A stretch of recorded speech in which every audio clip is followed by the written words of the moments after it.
Hello everyone, আসসালামু আলাইকুম। আপনার মাঝে চলে আসলাম। আজকে মুরগি রান্না করব। মুরগি রান্না আপনাদের শেয়ার করবো। পেস্টারে বাদামি কালার করে দিলাম। এখন রসুন দিয়ে দিব।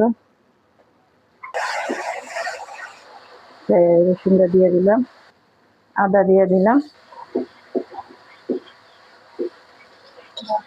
মরিচের গুঁড়া, হলুদের গুঁড়া, লবণ, ধনিয়ার গুঁড়া, জিরা ফাঁকি, এলাচির গুঁড়া, দারচিনির গুঁড়া। এবার মশলাটা ভাজিয়ে নিব। সব একবারে দিয়ে দিলাম। এবার টমেটোটা দিয়ে এলাম, দিয়ে একদম ভাজা ভাজা করে তারপরে গোস্তটা দিয়ে দিব। মশলাটা ভাজা হয়ে গেছে, এবার মুরগিটা দিয়ে দিব।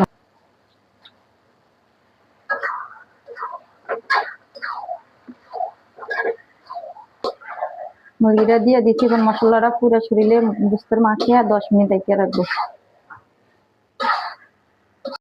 আমার গোস্তটা হয়ে গেছে, গোস্ত বোনাটা হয়ে গেছে। ধনে পাতা দিয়ে দিলাম।